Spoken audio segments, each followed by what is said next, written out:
Michael, a lot of guys contributed for you guys tonight. It seemed like the game slowed down a little bit more on offense. Defensively, you made them make tough shots and tough decisions. What, I guess, sort of impressed you most about the way you guys responded to the way the first two games went? Just that start.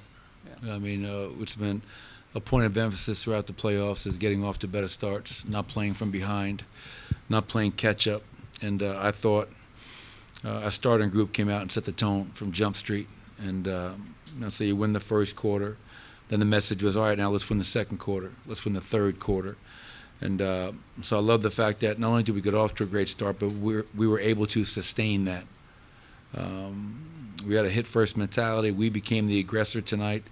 And it was a good win for us, but we're far from doing anything to celebrate. We're still down 2-1. But I couldn't agree more. I thought a lot of guys stepped up tonight. Michael Porter made shots. Aaron Gordon in that third quarter made a bunch of shots, played great defense. Nicola's game, some of the things that you won't even show up on the stat sheet, his screening tonight, getting guys open. Tonight, that was Denver Nugget basketball. And that's the first time I've seen that in this series for 4 quarters. And the challenge is to do it again at an even higher level come Sunday. Michael, one guy you didn't mention there was Jamal, and it felt like he got back to himself making some of those tough shots that he makes. Just how good was it to see some of those shots go down for him? And is he the type of guy that to channel those boos into motivation for himself? Yeah, I think so. I mean, but more importantly, to your point, I was asked after last game, where my confidence was regarding Jamal going 3 for 18. And I have all the confidence in the world in Jamal Murray. And he got going early. Again, I thought Nicola freed him up. His teammates freed him up, but he was aggressive, saw the ball go in early.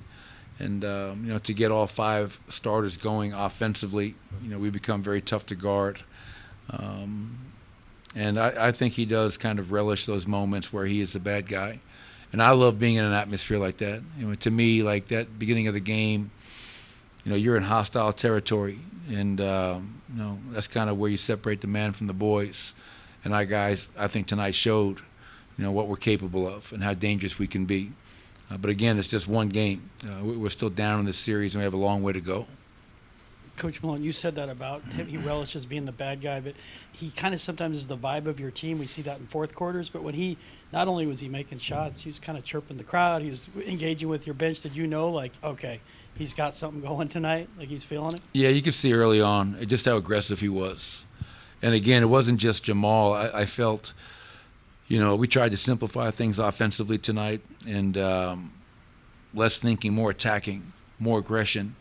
And Jamal definitely set the tone with that. And, he feeds off that. He's a guy that plays with a ton of emotion. And I think actually that's when he plays at his best, when he's playing with that emotion. We've seen that time and time again. Hell of a performance by Jamal, by Nicola. I thought our bench was really, really effective tonight. Justin Holiday, Reggie, short minutes, but came in and did his job. I thought CB's defense was incredible. So, we only played 8 guys for the majority of the game, and those guys did a hell of a job.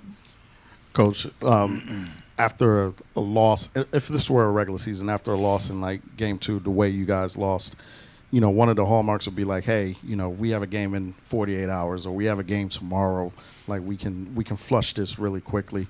How difficult was it for you guys to have 3 days off, to have to sit on this and have to think about this before tonight?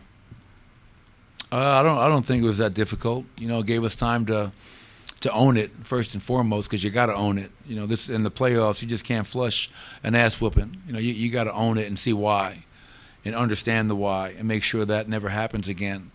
And so it was great because Tuesday could be a complete day off. Everybody get away from each other, and then Wednesday have a very honest film session and dialogue and conversation with my team. Have a really good practice, and then get here on Thursday and, now, okay, we're past it. Let's turn the page and talk about how we're going to win Game 3. And so I thought we used the schedule to our advantage. And now it's a quick turnaround for Sunday. And we're not going to celebrate because, once again, we finally played a game as close to 48 minutes. It might have been the best game of the playoffs for us, to be honest. I don't think we played great in the first round. We had moments, but in the playoffs, man, you got to start stringing quarters together, halves together, games together, and hopefully we can build off it tonight. There was a moment in the late in the first quarter where Joker and Gobert are just banging fiercely on the block, and he gets a foul call. Is this the first game where you felt truly, that you say it all the time, they felt you? And second part is, what went on with you and the fan late in the game? Yeah, I do think it was the first game of this series where we made them feel us. You know what I mean? Old John Starks, make them feel you out there. And that's not just on defense.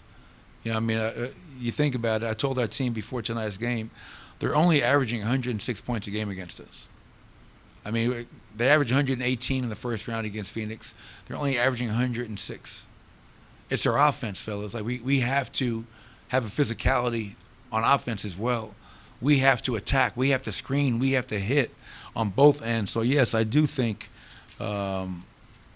we had a hit-first mentality tonight, and that was effective and helped us on both ends of the floor. Regarding the fan, he didn't like my haircut, and I told him that, I liked my haircut. And, we just kind of went from there. Things escalate quickly from there. Yeah. I mean, that's, that happens at times in a hostile environment, and, people get a little liquid courage, I guess, sometimes, and they think they can just say whatever they want to anybody. And I'm not allowing that to happen. No. I think they wind up, but I didn't ask for that. But listen, man, these fans here are great. I mean, that was an amazing atmosphere. I mean, you live for moments like that and opportunities like that to go out there and perform when you got 20,000 people screaming at you. But unfortunately, there's always going to be some people that want to get a little bit more involved in the game and make it personal, and that's unfortunate. Coach, after game 2, you challenged your guys. And in the days in between, you challenged them repeatedly.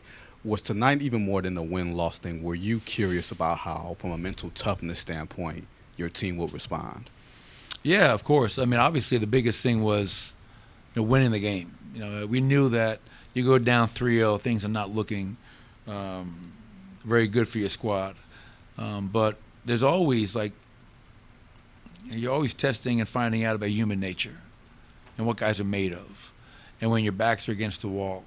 And I had an edit made, and I wasn't sure if I was going to show it to the guys, and I showed it to DeAndre Jordan, and he said, "Oh, hell yeah, we got to show it to the guys."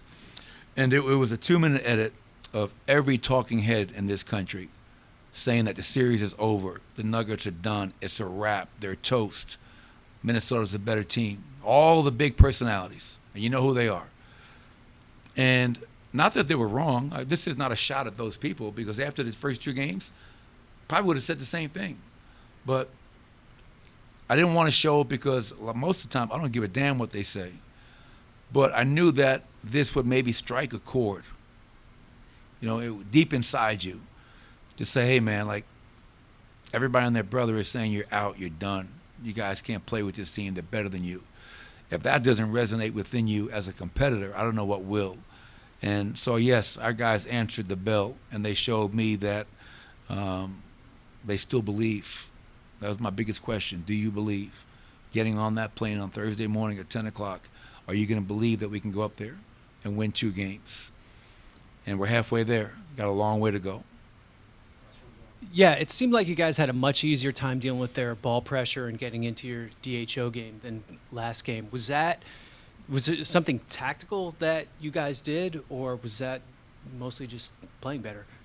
Definitely a combination. We did play better, and we were more physical. We were more aggressive. We played more downhill. But we also tried to alleviate how much Jamal especially had to bring the ball up. Now, we have 2 very good ball-handling bigs, Nikola Jokic, Aaron Gordon. Let them initiate offense. So now Jamal can maybe start off in the corner, and now he's just coming off of a dribble handoff. He's coming off of a pin-down DHO to so lessen his load, because we know he's going to have to play 40 minutes a night and score 25+. So I think we did a little bit more of that, let our bigs initiate the offense. But when Jamal or Reggie or Pope or CB had the ball, those guys were also doing a good job of being aggressive and not playing with the ball and getting downhill. You go back to game 2, our offense really hindered our defense because we were not getting into our offense. We were not hitting anybody, and we were playing in a lot of late clock situations. And tonight that wasn't the case. And I felt our offense really helped our defense tonight. Thanks, everybody.